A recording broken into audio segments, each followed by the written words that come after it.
네, 요한복음 12장 20절부터 36절까지 말씀을 함께 보도록 하겠습니다. 명절에 예배하러 올라온 사람 중에 헬라인 몇이 있는데 그들이 갈릴리 베세대 사람 빌립에게 가서 청하여 이르되 선생이여 우리가 예수를 배웠고자 하나이다 하니 빌립이 안드레에게 가서 말하고 안드레와 빌립이 예수께 가서 여쭈니 예수께서 대답하여 이르시되 인자가 영광을 얻을 때가 왔도다. 내가 진실로 진실로 너에게 이르노니 한 알의 말이 땅에 떨어져 죽지 아니하면 한 알 그대로 있고 죽으면 많은 열매를 맺느니라. 자기의 생명을 사랑하는 자는 잃어버릴 것이요 이 세상에서 자기의 생명을 미워하는 자는 영생하도록 보전하리라. 사람이 나를 섬기려면 나를 따르라. 나 있는 곳에 나를 섬기는 자도 거기 있으리니 사람이 나를 섬기면 내 아버지께서 그를 귀히 여기시리라. 지금 내 마음이 괴로우니 무슨 말을 하리요. 아버지여 나를 구원하여 이때를 면하게 하여 주옵소서. 그러나 내가 이를 위하여 이때에 왔나이다. 아버지여 아버지의 이름을 영광스럽게 하옵소서 하시니 이 하늘에서 소리가 나서 이르되 내가 이미 영광스럽게 하였고 또다시 영광스럽게 하리라 하시니 곁에 서서 들은 무리는 천둥이 울었다고도 하며 또 어떤 이들은 천사가 그에게 말하였다고도 하니 예수께서 대답하여 이르시되 이 소리가 난 것은 나를 위한 것이 아니요 너를 위한 것이니라. 이제 이 세상에 대한 심판이 이르렀으니 이 세상의 임금이 쫓겨나리라. 내가 땅에서 들리면 모든 사람을 내게로 이끌겠노라 하시니 이렇게 말씀하시면 자기가 어떠한 죽음으로 죽을 것을 보이심이로라. 이에 무리가 대답하되 우리는 율법에서 그리스도가 영원히 계신다 함을 들었거늘 너는 어찌하여 인자가 들려야 하리라 하느냐. 이 인자는 누구냐. 예수께서 이르시되 아직 잠시 동안 빛이 너희 중에 있으니 빛이 있을 동안에 다녀 어둠에 붙잡히지 않게 하라. 어둠에 다니는 자는 그 가는 곳을 알지 못하느니라. 너희에게 아직 빛이 있을 동안에 빛을 믿으라. 그리하면 빛의 아들이 되리라. 예수께서 이 말씀을 하시고 그들을 떠나가서 숨으시니라. 아멘. 네, 오늘 말씀 요한복음 12장 20절부터 36절의 말씀을 함께 나누도록 하시겠습니다. 20절 이렇게 시작하죠. 명절에 예배하러 올라온 사람 중에 헬라인 몇이 있었는데 여기 보시면 헬라인이 등장합니다.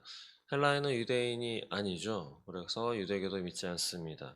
또 예수님도 알지 못하는 예수님도 알았지만 예수님이 누군지 인정하지 않는 그러한 바로 이방인이 헬라인이죠. 그러나 여기 등장하는 헬라인 몇, 이 사람들은 그 앞에 나온 예배하러 올라온 사람 중에라고 하는 말씀을 근거로 비추어 볼 때 이들은 이방인이지만 유대교를 개종한 헬라인이라고 볼 수 있겠습니다.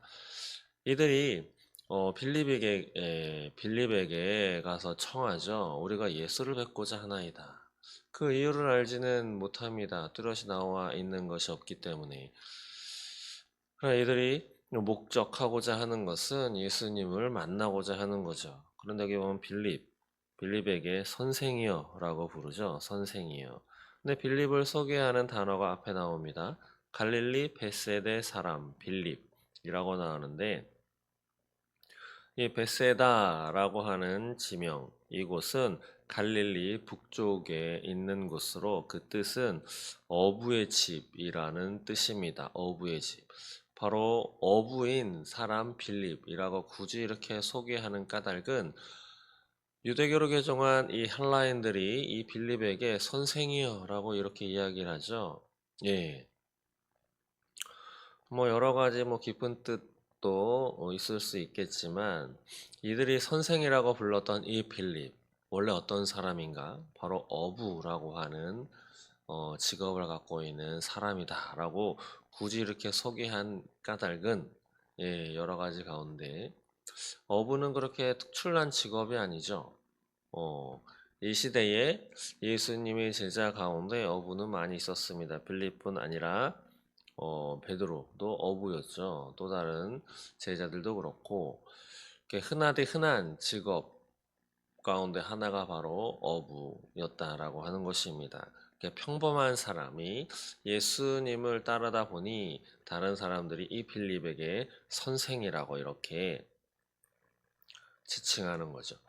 그래서 예수님을 따른다라고 하면 다른 사람들이 좀 귀하게 그리고 예수의 사람이구나라고 이렇게 인정을 좀 해준다라고 하는 것도 이 글을 통해서 조금은 알 수 있습니다.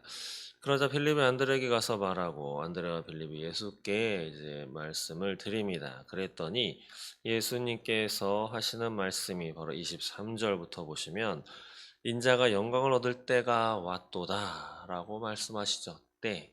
예.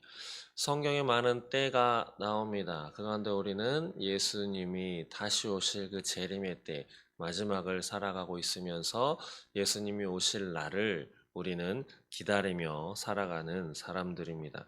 예수님께서 오늘 요한복음 12장 이 앞에 많은 구절 가운데 하셨던 말씀은 바로 이것이죠. 내 때가 아직 이르지 아니했다. 혼인잔치집에서도 포도주가 떨어졌을 때 예수의 어머니 마리아가 예수 예수에게 이렇게 얘기하면서 포도주가 떨어졌다라고 너가 좀 어떻게 해주지 않으렴 이라는 뜻이 담겨 있는 거죠. 그랬더니 예수님께서 무엇라 하십니까? 아직 내 때가 이르지 아니했습니다라고 이렇게 먼저 이야기하죠. 물론 그 말을 한 이후에 물이 포도주가 되는 그런 기적을 또 일으켜 주셔서 그 기울어져 가고 있는 그 축제 기쁨의 어, 그러한 장소를 다시 앞에 있는 그 시간보다 더 기쁜 축제의 결혼식 그 기간을 또 맞이할 수 있도록 해주신 분이 바로 예수님이신데 어쨌든 이러저러한 사건들 가운데 늘 말씀하셨던 것이 아직 내 때가 이르지 아니했다라고 하는 말씀입니다. 그런데 바로 오늘 23절에 인자가 영광을 얻을 때가 왔도다. 라고 때에 대해서 이야기하십니다. 그 때가 어떤 때냐?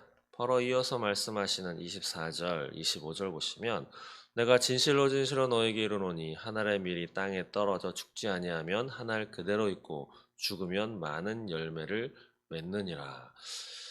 하늘의 밀, 바로 예수님 자신을 의미하는 거죠. 이 땅에 떨어져 죽지 아니하면 예수님께서는 이 땅에 왜 오셨죠? 목적이 무엇인가요? 바로 죽기 위해서 오셨습니다.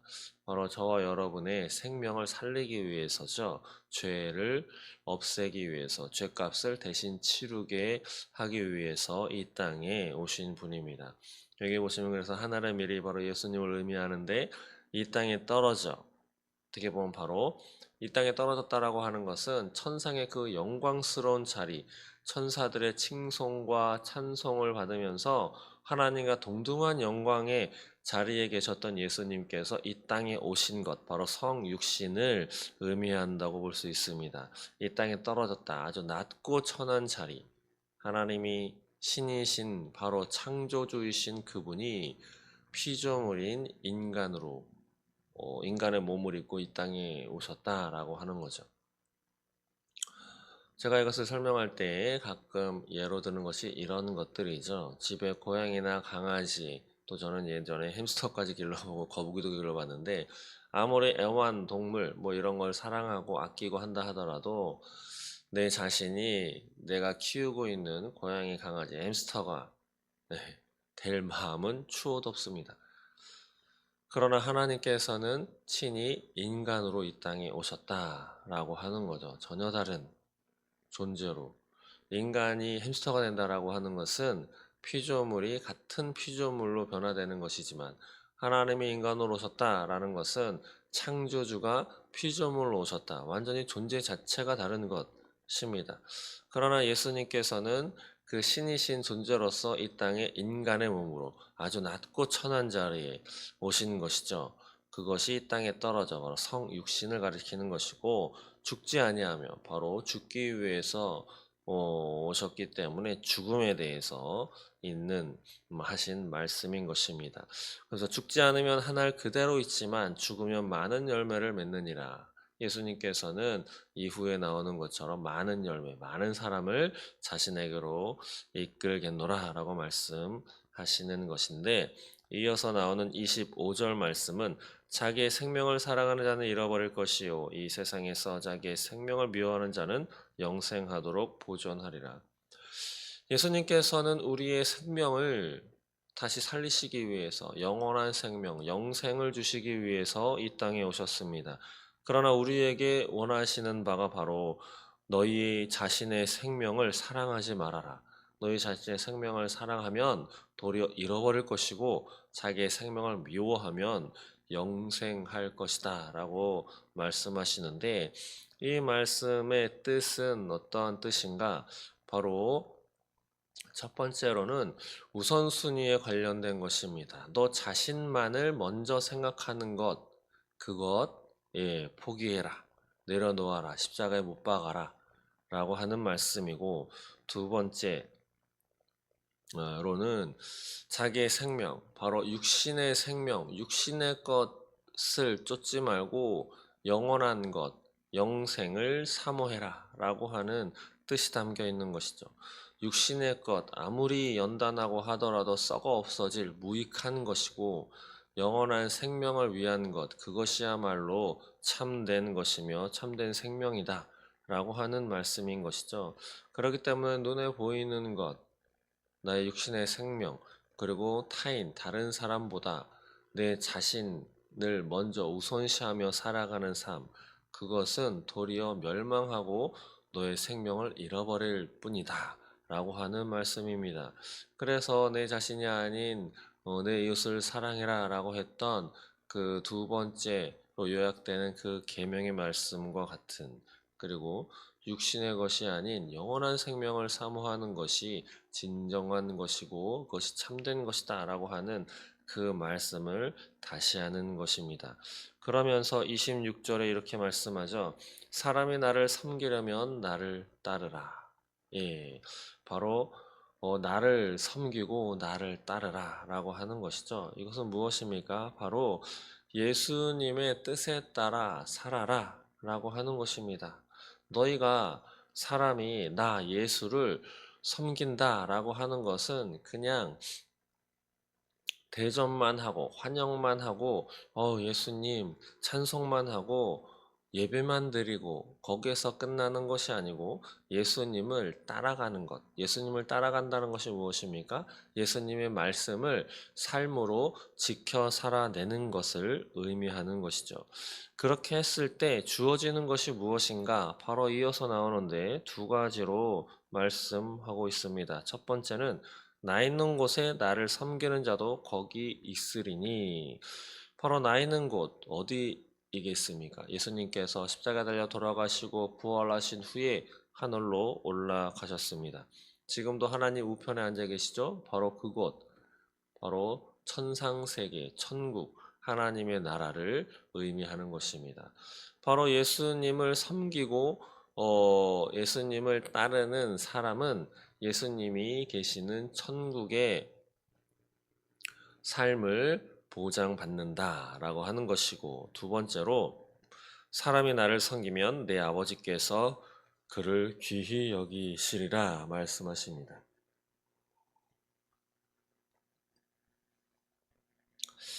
바로 우리가 예수님을 섬긴다면 내 아버지, 예수님이 아버지라고 부르는 분은 누구입니까? 바로 하나님이시죠. 하나님 아버지께서 그를 귀히 여기시리라. 바로 저와 여러분들을 하나님 아버지께서 존귀하게 여기신다라고 하는 것입니다. 그래서 예수님을 섬기고 예수님의 뜻에 따라 살아가는 사람에게 주어지는 것, 바로 천국의 삶과, 두 번째로는 천국에서 그냥 천하게 또 살아가는 것이 아니고 하나님께서 귀하게 여기는 그러한 하나님의 자녀로 살아간다라는 그러한 말씀인 것입니다. 그런데 이어서 27절에 마치 겟세마네에서 드렸던 기도, 땀이 핏방울처럼 되었다는 그런 기도와 같은 내용의 기도를 하시죠. 지금 내 마음이 괴로우니 무슨 말을 하리요? 아버지여 나를 구원하여 이때를 면하게 하여 주옵소서. 그러나 내가 이를 위하여 이때에 왔나이다. 예수님께서 인간적인 그런 고통, 또 앞으로 닥쳐올 그런 어려움, 또 신이시기 때문에 너무도 잘 알고 있는 이것에 대해서 하나님께 나를 좀 구원하여 주소서, 건전해 주소서라고 기도하는 것입니다. 그러나 뒤에가 중요하죠. 이것은 바로 자기 포기, 십자가를 사명을 이루기 위해서 이 땅에 오셨다라고 하는 것을 다시 한번 되새기면서 그것을 행하겠다라고 하는 결심을 다시 한번 말씀하는 것이죠. 그러나 내가 이를 위하여 이때에 왔나이다. 우리 모두는 오늘이라고 하는 시간을 살아가고 있습니다. 또한 오늘이라고 하는 시간에도 내가 있는 장소, 내가 겪게 되는 그 상황, 예, 사람마다 다 다르죠. 내가 지금 이곳에 있는 까닭은 무엇인가? 우리는 항상 생각해야 할 것입니다. 지금도 이 나라 대통령 탄핵 사건이 벌어지고 있습니다.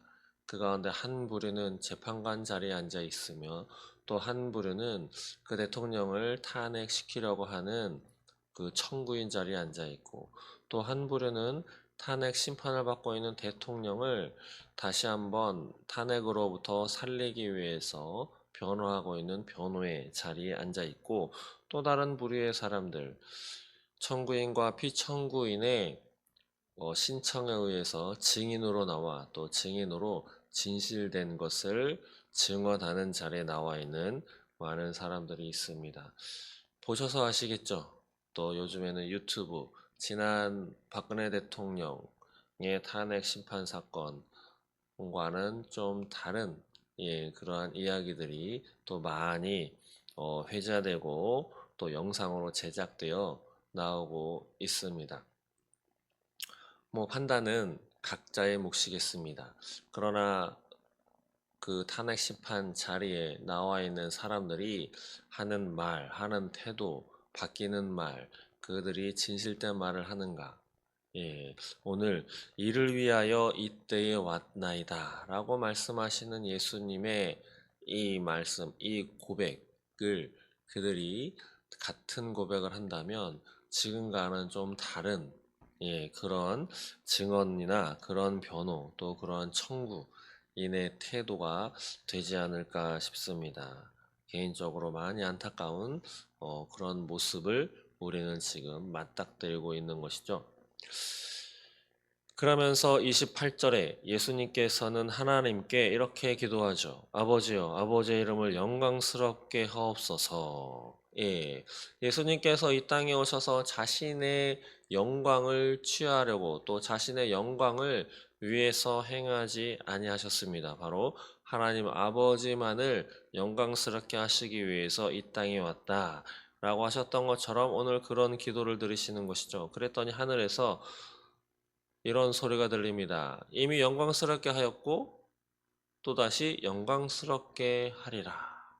네, 이것은 무엇입니까? 이미 영광스럽게 했다라고 하는 것은 예수님께서 세례 요한에게 세례를 받으실 때 그리고 저 변화산 사건이라고 기록되고 있는 그곳에서 모세와 엘리야의 음성을 듣고 그것을 같이 바라봤던 제자들이 같이 있었죠.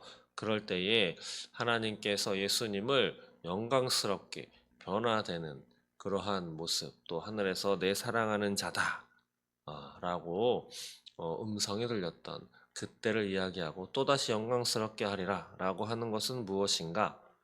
바로 예수님이 십자가에 달려 돌아가시고 다시 부활하시는 그것을 의미하는 것이죠. 가장 낮고 천한 자리에서 자기의 가장 귀중한 생명까지 버리셨던 그 예수님이 그 십자가 죄인의 형벌 가운데 가장 극심하게 가장 처절한 형벌이라고 하는 그 저주받은 그러한 장소에 있었던 예수님을 하나님은 인간들이 저주라고 생각했던 그곳, 그 사건을 통해서 가장 영광스럽게 하나님은 예수님을 이끌어 올라오셨다라고 하는 그것을 말씀하는 것이죠. 그랬더니 그 곁에 섰던 사람들은 천둥이다, 뭐 천사가 말했다 이렇게 이야기를 하는데 예수님께서 30절에 말씀하십니다. 이 소리가 나는 것은 바로 너희를 위하는 것이다 라고 하시면서 자신이 십자가에 달려 목숨을 버리는 그 목적, 의미에 대해서 두 가지 말씀하시죠. 첫 번째는 31절 이렇게 말씀하십니다. 이제 이 세상에 심판이 이르렀는데 이 세상 임금이 쫓겨나리라. 바로 무엇이죠? 사단의 권세를 심판하는 그것을 의미하는 것이죠. 바로 죽음에서 부활하심으로 사단의 권세, 사단은 나면서부터 거짓말자이고 멸망시키기 위한 그러한 존재이죠. 우리 모든 인간을 어떻게 하면 하나님의 자녀에서 다시 뺏어서 죽기까지 죽여버릴까? 죽는 자리 같이 지옥에 끌고 갈까라고 노리는 그 자가 바로 사단인데 예수님께서 그 사단을 심판하는 그것이 바로 십자가 사건 목적의 하나고 두 번째 바로 모든 사람을 내게로 이끌겠노라. 바로 모든 인간을 구원의 자리에 이끌겠다라고 하는 그것을 의미하죠. 그래서 그 두 가지 예수님께서 십자가에서 피 흘려 죽으신 까닭 사단을 심판하고 또 모든 사람을 인간을 구원하기 위한 것. 예, 그것을 말씀하는 것입니다. 그런데 이것을 들었던 많은 무리들은 이해하지 못했죠. 그래서 34절 보시면 우리는 율법에서 그리스도가 영원히 계신다함을 들었거늘 너는 어찌하여 인자가 들려야 하리라 하느냐. 여기서 들린다라고 하는 것은 십자가에 달려 죽는 그것을 의미하는 것이죠. 예, 예수님께서 나는 죽을 것이다 라고 말씀하시는 그러나 예수님이 말씀하시는 죽음, 하나님이 계획하신 그 죽음은 죽음에서 끝나는 것이 아니고 사람들이 좀 전에 제가 말씀드렸던 것 같이 십자가 형벌은 아주 저주스러운 것을로 생각을 했는데 하나님은 그것을 통해서 영광을 이루시는 분, 내가 영광스럽게 할 것이다 라고 말씀하시는 것과 같이 인간들이 생각하는 것과는 완전히 다른 예, 그렇게 상황을 뒤바뀌어 놓는 그런 분이 바로 하나님이신데 율법에서 그리스도가 영원히 계신다라고 생각했었던 그러나 나는 죽는다. 예, 왜 우리가 알고 있는 것과 예수님은 다른 말씀을 하시지? 그러나 그들은 제대로 된 의미를 알지 못했죠. 그때 예수님께서 다시 말씀하십니다. 35절, 36절. 예수께서 이르시되 아직 잠시 동안 빛이 너희 중에 있으니 빛이 있을 동안에 다녀서 어둠에 붙잡히지 않게 하라. 어둠에 다니는 자는 그 가는 것을 알지 못한다. 그러면서 요청하시는 것 마지막 구절입니다. 너희에게 아직 빛이 있을 동안에 빛을 믿으라. 그리하면 빛의 아들이 되리라. 어떤 선택을 하시겠습니까? 기회는 지나가고 있습니다. 여기 보시면 아직 빛이 있을 동안에 라고 하시죠. 35절에도 아직 잠시 동안 빛이 너희 중에 있으니 우리가 살아가고 있는 이 육신의 삶, 지구의 발을 땅에 딛고 살아가고 있는 이 시간 지나가고 있습니다. 우리 나이 많으신 어르신들, 예, 연세가 60을 넘어 70, 80을 바라보고 살아가고 계시는 우리 어르신 분들, 마음속은 지금도 10대, 20대이시지 않겠습니까? 언제 시간이 이렇게 빨리 흘러갔나? 시간은 흘러갑니다. 잠시 후면 하나님을 볼 날을 맞이하시겠죠. 그렇게 잠시 동안 내 시간만이 우리에게 주어지는 것입니다. 이때에 빛을 믿으라. 빛이 있을 동안에 빛을 믿어라. 예수님께서 기회는 지금뿐이다 말씀하시는 것이죠. 그러나 다행히도 지금 함께 예배드리고 있는 여러분들께서는 그 빛을 붙잡으신 줄 믿습니다. 그 빛을 끝까지 붙들어서 빛의 아들이 되신 지금의 그 지위, 그 위치를 결코 놓치서는 아니 되겠습니다.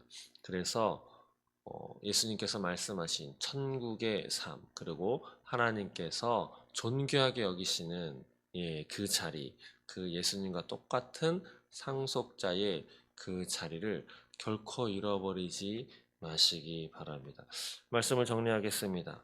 다른 말씀은 다 잃어버리셔도 마지막 구절 36절 오늘 이것을 제목으로 정했는데, 아직 빛이 있을 동안에 빛을 믿으라. 그리하면 빛의 아들이 되리라.